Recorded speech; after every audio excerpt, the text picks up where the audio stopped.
Hey there guys, how you doing today? I might not be as upbeat as usual because I've been having a few issues lately.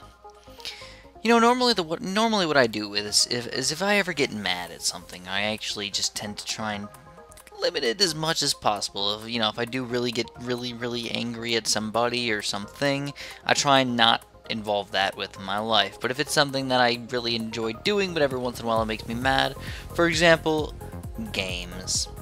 One game in particular, but I'm not even going to say what it is, but there's a couple games where if you just play them a couple times, you have a bunch of fun with them. But if they're ever, when you win, you get even more happy, but when you lose, you get kind of angry at them. Especially those games where you felt like you should have won them, or it's your teammate's fault that you lost, or something along those lines. Or just, you had a crappy partner, or something stupid happened that shouldn't have happened. Things like that just kind of upset me. And when I'm upset, what do I usually like to do? I usually like to not deal with people and not deal with other things. And I think a lot of people just don't understand that and why I do that. I think maybe it's less of a common thing. Some people just tend to be angry and they just swear and they yell at things and then they're okay.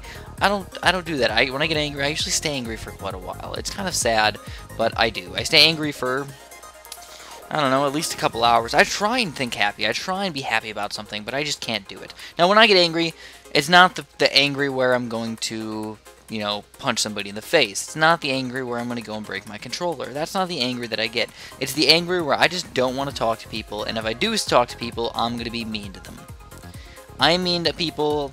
I'm basically mean unrelated to the thing that I'm angry about. So I'm not mean to, the game. I'm mean to the person because they're just there and I can be mean to them instead of, being mean to the game. It just doesn't really make sense to me exactly how or why I do this. It's just what happens to me.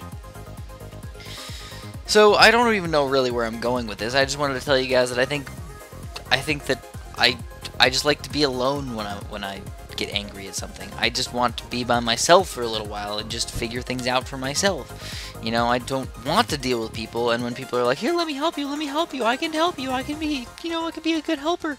I'm just like, no, I don't want to talk to you, I just want you to go away, I want to do my stuff, and I want to just finish this. And that's the way I feel about it, and that's the way I feel like I should, and I think the better people learn that about me, the better they are off. Whenever I get mad at my friends, I always just don't talk to them. I just, wait for an hour or two until I cool off. Because you know what I would say? If it was actually, if I did talk to them, I would be very mean to them. And I would yell at them and stuff like that. And instead of yelling at them, I would much rather just not talk to them. And that's the way I roll with things. So that's just about it. That's pretty much everything, guys. So this is a level, and the only reason I say that is because I was just mad, really mad a little while ago. And I'm still not exactly happy. I'm not as happy as I normally am. But I'm definitely not as angry as I used to be. And this was about 20 minutes ago or so that this happened. Just very, very upsetting. And I think the main reason why I'm getting upset is because in the matchmaking system, every single time I get matched with, like, my teammates are decent players, but they have very, very low amount of wins and very, very low rank, technically. Whereas the people that we play just magically get this magnificently amazing, gigantic rank, and they always pin us up with these guys. Always pin us up with these guys. And it just doesn't even make any sense of why it happens. They'll have literally 20 times, if not more than that, experience than us, which is just ridiculous. How can you have people with 20 times more experience than, one person on their team has more experience than the 5 people on our team? It just doesn't even make any sense. It really doesn't. So I'm sorry if this was at all just stupid and unfun for you guys to have to listen to, but I felt like I just have to get that off my chest. Sometimes you guys are my my scapegoat, I guess. Just, let things get off my chest if I ever have any problems with anything. I come and talk to you guys, because I don't want to talk to some of my friends sometimes. I don't want to talk to my girlfriend sometimes. I come to you guys and I just rant online, because that's what I like to do.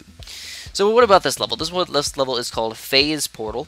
It is an advanced map, but I think it's one of the easiest advanced maps that they have. It's kind of like the expert map that is extremely, extremely long with those straight paths.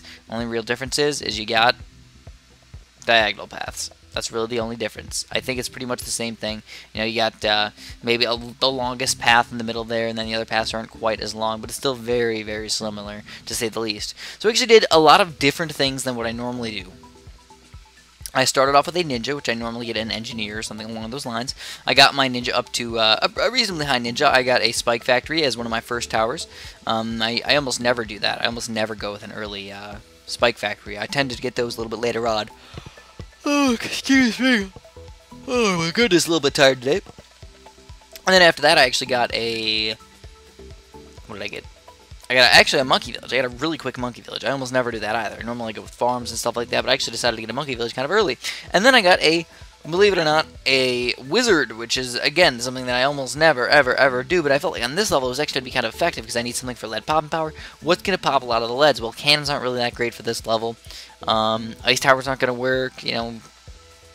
Explosions, mortars, they're not really very effective. I figured, you know, with the lightning wizard, he's just going to pop out and just shoot that lightning pretty much all over the map, so that was probably the best thing I can get. So I got him up for my lead popping power, and also I decided, you know what, why the heck not, let's get him up for some ceramic popping power as well. All that glue gunner is going to glue pretty much everything, so if he can just destroy that ceramic layer, I can get everything else pretty much dead fairly easily. And that's the way it worked, and that's the way it did. It worked out fantastic, actually. I was actually very, very surprised with how fantastic it worked. I got a few balloon chippers as well. I got one balloon chipper up until level 63, which is a very low amount of balloon chippers, actually. A very low amount of balloon chippers is... Yeah, one balloon chipper until level 60. That's not a lot at all. Normally you get 2 or maybe even 3 or maybe even 4 by the time you get to level 60. I stuck with only 1. Wowzers. And it worked. It worked actually really, really well. I don't even know why. I don't even think any moabs even got reasonably close to getting through. Not sure if it was just because it was in the range of a monkey village and the monkey village like helped it out. I don't really know exactly how it worked or why it worked, but it did. And made me happy. Yay. And we got a lot of farms out of that. Because of that only one balloon chipper, you know, that's a nice little $7,000 chunk that we had to get in extra farm money. And obviously every $7,000 you spend on farms, you're going to get, you know, $5,000 back in a couple of rounds. So it's definitely a big chunk of change there for you guys.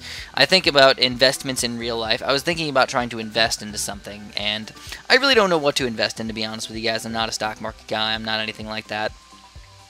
In fact, I might even ask one of my cousins, like, what the heck I should invest in, if I did ever want to invest, because he's, like, an economy major, and I feel like he would probably have the best idea of what I should invest in, probably. And I think he would be an unbiased source, where a lot of these other people would be very biased sources. They'd be like, give me your money, and I'll waste it all. Yeah, anyways, I actually still am going with very, very unique, weird towers. I almost never do these things. I got a nice little helicopter up here. I got a sniper, which I was trying... Oh, God. Excuse me. Very tired, I guess. I got a sniper up to 3-2 and realized I really want a 4th tier sniper. So I decided to spam billions of snipers all over the place. 0-0 snipers just to get that extra little chunk of experience so I can get that 4-2 sniper up. And I felt like that was supposed to be my big, you know, my big break against these oh my gods and BFBs and stuff. But it was kind of tough because I didn't even know if I was going to get them in time.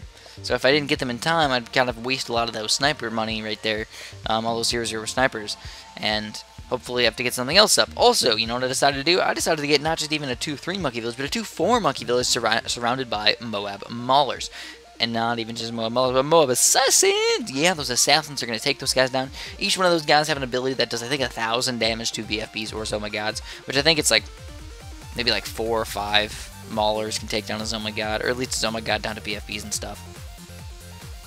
But also, they are not just, like, assassins. They don't just use that ability. They also have a pretty darn good mauler attack as well, so they're definitely not a bad tower to use.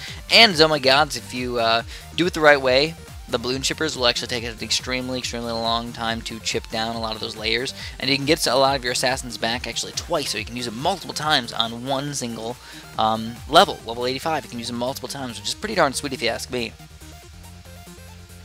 So again, I just feel like I'm using crazy towers, but it's also working really, really well. I got, you know, spike factories. I did get a sun god. That's one of my normal towers, and also ninjas.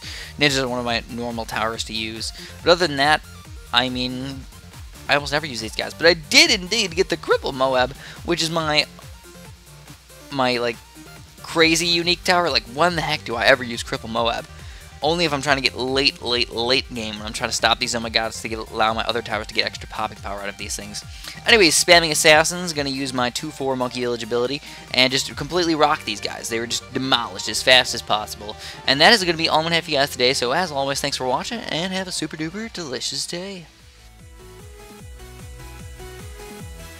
Hopefully you guys enjoyed that, and if you want to see a little bit more sweet action, feel free to check out the over 200 episodes of BTD battles, and we got some mobile down there if that's what floats your boat. Also Bloons Monkey City, one of my favorite games, and if you just want a little bit of a quickie, we got some random mod series down there. That's all I'm going to have for you guys today. As always, thanks for watching, have a super awesome day.